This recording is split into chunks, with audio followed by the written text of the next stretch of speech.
Hello everyone, म engineer Brijkishore प्रसादले स्वागत गर्छु तपाईको हामी सबैको युट्युब च्यानल आइओए एन्ट्रान्स प्रिपरेसनमा। आजको भिडियो लेक्चर भनेको कति र्याङ्ककोले कुन कलेजमा के पढ्न पाउँछन् त्यसको बारेमा छ र यो भनेको इन्स्टिट्युट अफ इन्जिनियरिङ को कन्स्टिट्युएन्ट क्याम्पसहरुको लागि हुनेछ र मैले चाहिँ on the basis of first second and third admission list of constituent campuses of अथवा colleges of institute of engineering को बारेमा डिस्कस गर्नेछु। जुन चाहिँ कट अफ र्याङ्क्स भनेको 2076 र 2075 दुईटैको लागि मैले देखाउने छु र यसमा पाँचैवटा क्याम्पसले मैले इन्क्लुड गरेको छु। Pulchowk campus, Thapathali campus, WRC Pokhara campus, ERC Dharan campus, त्यसैगरी चितवन क्याम्पस रामपुरको पनि यसमा कट अफ र्याङ्कहरु हुनेछ। 2076 र 2075 सबैको हुनेछ। त्यसो भए सुरु गरौँ। फर्स्ट भनेको हेरौँ cut off ranks of Pulchowk campus. Pulchowk क्याम्पसको चाहिँ पहिला पनि तपाईले मेरो भिडियोमा हेरिसक्नु भयो होला। 2076 को कट अफ र्याङ्क्स भनेको यस प्रकार रहेको छ। कट अफ र्याङ्क्स भनेको यति हो कि लास्ट इयरमा चाहिँ कति सम्मले चाहिँ स्टुडेन्टले पाएका थिए, मतलब लास्ट त्यो र्याङ्क चाहिँ कति थियो जसमा चाहिँ स्टुडेन्टले पाएको थिए। त यो भनेको कट अफ र्याङ्क्सको चाहिँ टेबल रहेको छ, तपाईले यसलाई स्क्रिनशट लिन सक्नुहुन्छ। यो चाहिँ फर्स्ट एडमिसन लिस्ट हो भने चाहिँ फर्स्ट एडमिसन लिस्टमा यहाँसम्मको तपाईको र्याङ्कले स्टुडेन्टहरुले चाहिँ पाएका थिए, जसमा चाहिँ फिमेल कोटा ओपन भनेको त ओपन भयो, कुनै पनि किसिमको कोटा हैन। फिमेल कोटालाई FMQ लेखिन्छ, हरेक फिमेलले पाउने कुराहरु हुन्छ। 10% सिट रिजर्भ गरिएको हुन्छ। कोटाको बारेमा बुझ्नको लागि मेरो चाहिँ भिडियो बनाइदिएको छु, त्यो भिडियोहरु चाहिँ हेर्नु होला। आइओ स्टाफ कोटा, आइओमा जुन पढाउने टिचर अथवा त्यसको छोराछोरी हुन्छ त्यसको लागि हुने भयो। यो भनेको रिजर्भ कोटा, विपन्न रिजर्भ कोटा भनिन्छ। यसमा चाहिँ थुप्रै मतलब समावेशी समूहहरु पर्छन्, जसमा फिमेल, आदिवासी जनजाति, मधेसी, दलित, तापाङ, दुर्गम क्षेत्र, मुस्लिम, थारू, अदर्स हुने भयो। त्यसैगरी जीवेश भनेको गभर्नमेन्ट स्पोन्सर कोटा हुने भयो र FRQ भनेको फरेन कोटा हुने भयो। यो भनेको पुल्चोक क्याम्पसको फर्स्ट एडमिसन लिस्ट थियो। त्यसबाट मैले कट अफ र्याङ्क्स बनाएको छु। सेकेन्ड हेरौँ, सेकेन्ड एडमिसन लिस्ट हेर्नुहुन्छ भने यस प्रकार रहेको छ, तपाईले यसलाई स्क्रिनशट लिन सक्नुहुनेछ। त्यसैगरी मैले थर्ड एडमिसन लिस्टलाई पुल्चोक क्याम्पसको लागि देखाए भने यस प्रकार थियो। ओके, यो तीनटैले मैले मर्ज गरेर तपाईले देखाएँ भने first second and third admission list मतलब up to third admission list भनेको यति सम्मले चाहिँ स्टुडेन्टहरुले पाएका थिए। तपाईले यसलाई स्क्रिनशट लिन सक्नुहुनेछ। अर्को हेरौँ cut off ranks of Thapathali campus. Thapathali क्याम्पसमा चाहिँ कहाँसम्मले पाएका थिए 2076 को मैले कुरा गर्नेछु। त पहिला चाहिँ फर्स्ट एडमिसन लिस्टको बेसिसमा हेरौँ। फर्स्ट एडमिसन लिस्टमा चाहिँ यहाँसम्म यति र्याङ्कसम्मका स्टुडेन्टहरुले चाहिँ एडमिसन पाएका थिए। तपाईले यसलाई स्क्रिनशट लिन सक्नुहुनेछ। ओके, यसपछि हेरौँ सेकेन्ड एडमिसन लिस्ट। थापाथली क्याम्पसकै कट अफ र्याङ्क्स भनेको 2076 को लागि यस प्रकार रहेको छ र तपाईले यसलाई पनि स्क्रिनशट लिन सक्नुहुन्छ। तपाईले यसबाट थाहा पाउन सक्नुहुन्छ कि तपाईले चाहिँ कतिसम्म पाउन सक्नुहुन्छ होला।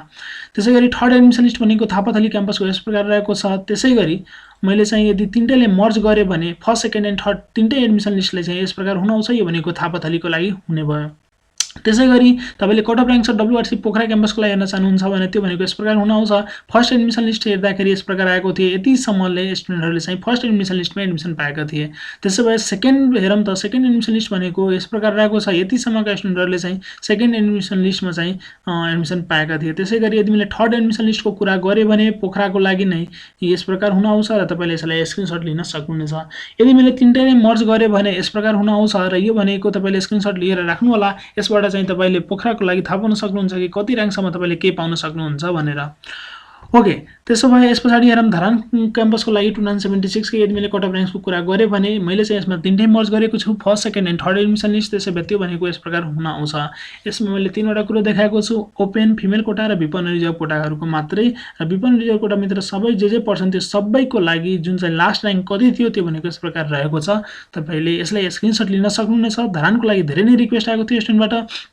त यो चाहिँ रहेको छ तपाईको एडमिसन को कट अफ र्याङ्क चाहिँ लास्ट इयरको 2076 को लागि।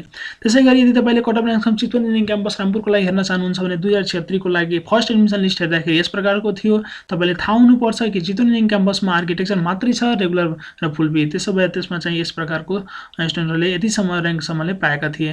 त्यसैगरी यदि सेकेन्ड एडमिसन लिस्ट हेर्नुहुन्छ भने यतिसम्म थियो, यसलाई स्क्रिनशट लिनु होला।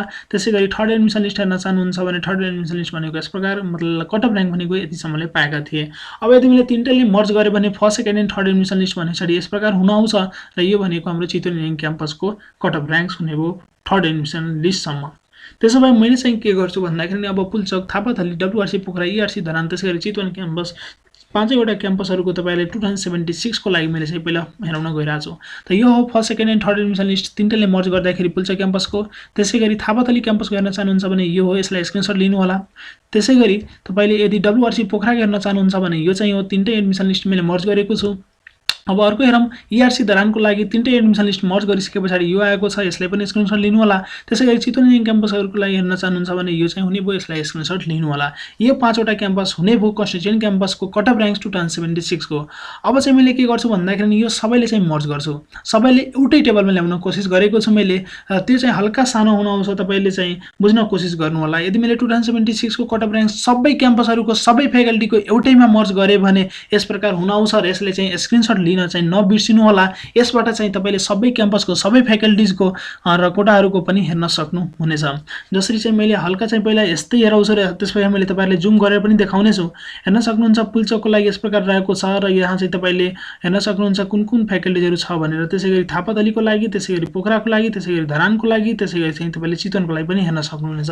अब म चाहिँ के गर्छु भन्दाखेरि हल्का यसलाई जुम गरेर हैन तपाईले चाहिँ स्क्रिनशट लिँदाखेरि अझै क्लियर आओस् भन्ने हिसाबले चाहिँ मैले तपाईले देखाउन कोसिस गर्दै छु। यो चाहिँ 2076 को कट अफ र्याङ्क हो, याद गर्नु होला 2076 को कट अफ र्याङ्क हो। यो चाहिँ पुल्चोक, थापाथली, WRC पोखरा, ERC धरान, त्यसैगरी चितवन पनि यसमा इन्क्लुडेड छ। त यो भयो केमिकल सम्मको लागि। अब बाँकीको चाहिँ हामी हेरौँ। केमिकल मैले हटाए भने पछाडि त के बाँकी रहन्छ, सिभिल र मेकानिकल हो। त हल्का चाहिँ मैले जुम आउट गर्छु हैन र तपाईले यहाँबाट हेर्न सक्नुहुन्छ केमिकलदेखि लिएर मेकानिकलसम्मको यो 2076 को थर्ड एडमिसन लिस्टसम्मको पाँचवटा क्याम्पसको लागि चाहिँ हुने भयो सबै फ्याकल्टीको लागि। अब मैले चाहिँ यसलाई जुम आउट गरिदिन्छु, तपाईले एकचोटी अझै यसलाई स्क्रिनशट लिन सक्नुहुन्छ। यदि कुनै पनि किसिमको तपाईले कन्फ्युजन छ कति र्याङ्कसम्म तपाईले पाउन सक्नुहुन्छ भने यहाँबाट हेरेर चाहिँ तपाईले आइडिया लगाउन सक्नुहुनेछ। ओके, यदि मैले त्यसैगरी तपाईले 2075 को यदि मैले देखाउन खोजे भने त्यो चाहिँ यस प्रकार हुन आउँछ र 2075 मा तपाईले थाहा होला त्यहाँ चाहिँ चितवन इन्जिनियरिङ क्याम्पस थिएन, त्यही भएर चाहिँ यसमा चितवन तपाईले देख्न सक्नुहुन्न। त्यसैगरी पुल्चोकमा चाहिँ त्यति बेला चाहिँ तपाईको केमिकल इन्जिनियरिङ पनि थिएन, त्यही भएर चाहिँ यसमा केमिकल इन्जिनियरिङ पनि छैन। त जुन जुन क्याम्पसहरु थिए, जुन जुन फ्याकल्टीजहरु थिए 2075 मा त्यसको लागि चाहिँ यो कट अफ र्याङ्क यस प्रकार रहेको थियो। तपाईले यसलाई पनि स्क्रिनशट लिनु होला। त 2075 त्यसैगरी 2076 मैले दुईटै देखाइदिएको छु। यो दुईटैबाट चाहिँ तपाईले आइडिया लिएर तपाईले अब यो मतलब बुझ्नुस् कि तपाईले चाहिँ के पाउन सक्नुहुन्छ के पाउन सक्नुहुन्न र त्यसै हिसाबले चाहिँ तपाईले आफ्नो प्रायोरिटी फर्म चाहिँ भर्नु होला। आशा छ बुझ्नुभयो होला। यदि तपाईले भिडियो युजफुल लाग्यो, तपाईले राम्रो लाग्यो भने आफ्नो साथीभाइ दिदीबहिनीहरुसँग शेयर गर्न चाहिँ नबिर्सनु होला। त्यसको साथसाथै हाम्रो च्यानललाई सब्स्क्राइब गरिदिनु होला र त्यसैगरी बेल बटनलाई पनि प्रेस गर्नु होला ताकि मैले कुनै पनि भिडियो अपलोड गरे भने तपाईहरुलाई तुरन्त नै नोटिफिकेसन जाओस्। हस्, धन्यवाद, टेक केयर, नमस्कार, जय नेपाल।